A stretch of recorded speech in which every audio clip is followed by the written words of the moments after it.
Most artists get stuck right at the start of a portrait, not knowing where to begin, and that's usually when you fall into the detail trap. That's why after decades of drawing, I've created what I like to call the square framework.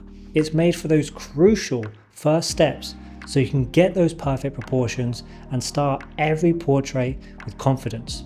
So let me show you exactly how this works from a live session I had with my students. Each element works hand in hand together, and if you can connect all of them, you set yourself up in the best and simplest way for a realistic portrait. Think of these 4 elements like a proper English roast dinner, all right?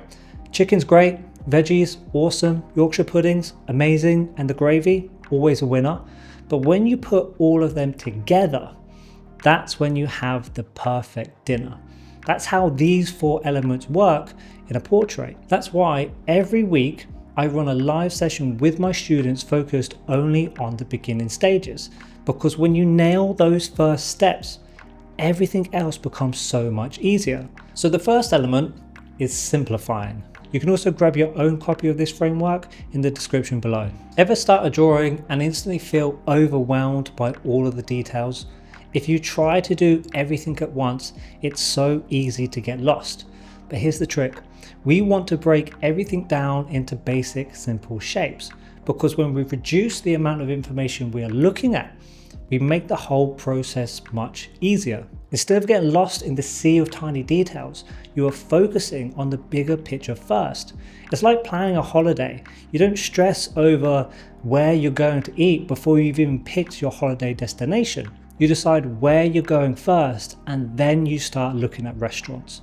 And it's the same with drawing. You create the entire structure first before getting into the details. So if we start off simple, then the rest of the process becomes simple. But if we start off complicated, then the rest of the process becomes complicated. If you want to dive deeper into this element, I have a whole video that goes into much more detail. I'll leave a link in the description so you can watch it after this one. Once you've broken things down into simple basic shapes, where do you actually begin? Which shapes do you focus on? This is what I call the anchor point. Do you ever find yourself just redrawing the same eyes or the same nose over and over again, moving things around and never really quite getting your drawing to just settle? That's what happens when you don't have a solid starting point. You end up just going round in circles. And here's the fix.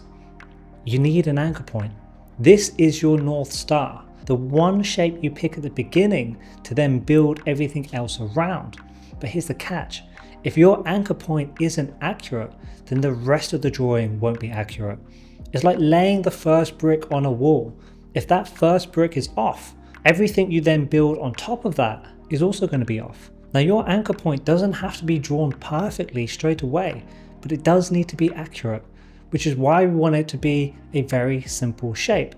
It makes it so much easier. Now once we've nailed our anchor point, it's then going to be our guide. We're going to use it to map out our center and our widest points of the portrait. Ever realize midway through a drawing, the face is drifting off center, or the whole thing just kind of feels like it's squeezed to one side?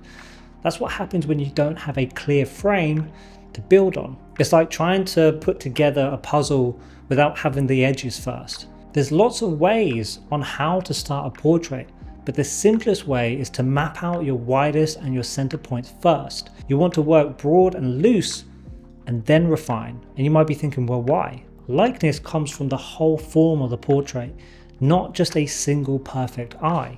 Think of it like this.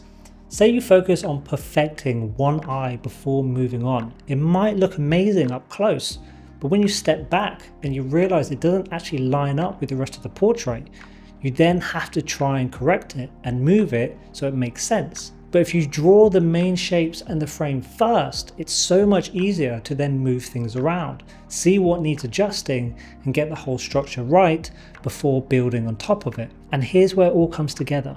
Once you've got your basic shapes, your anchor point and your widest points, you can then start using the relationships between those shapes to then map out your core shadows and your core lights. Have you ever finished a portrait and realized it just looks flat or even lifeless? That's because the real backbone of any portrait isn't the tiny details. It's the core shadows and the core lights. I call this the integrity of the portrait. You can strip away 70% of the noise in the portrait and still have a recognizable likeness, as long as you keep those core shadows and those core lights. Even though there's barely anything here, you can still see the likeness in my subject. That's because the integrity is built from the core shadows and the core lights. Think of it like making a pizza. The dough is your shadows and your lights.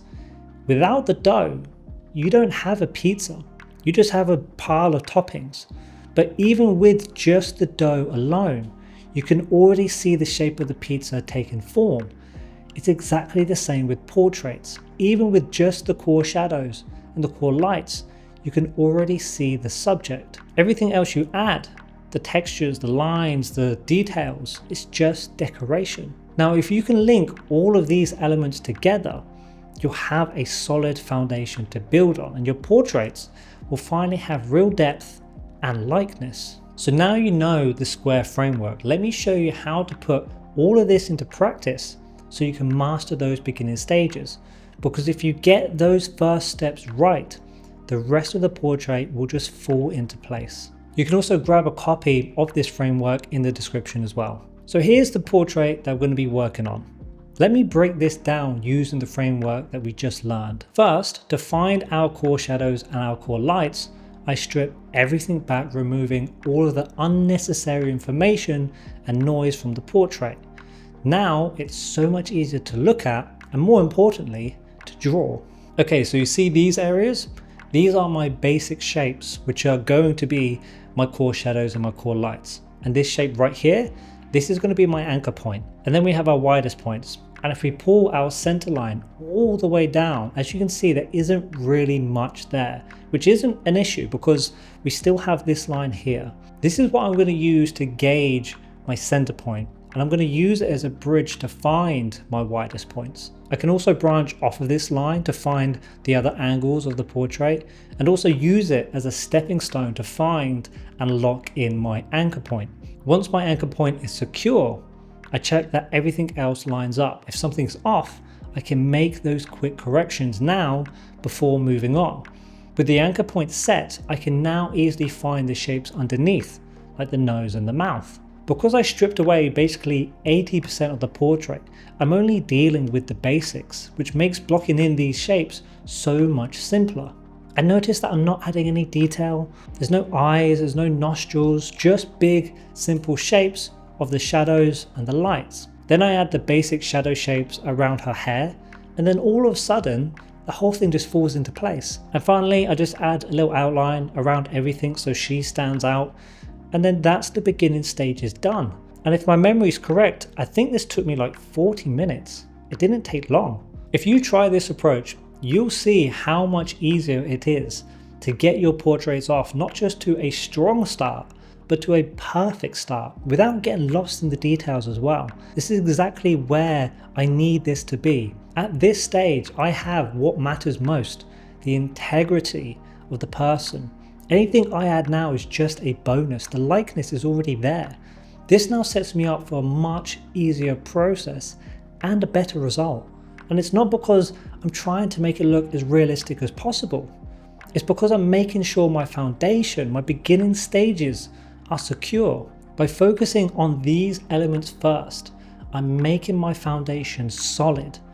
Only then do I start building the rest of the portrait up. If you skip or rush through this part, you will be spending the rest of the time fighting with the portrait instead of actually working with it.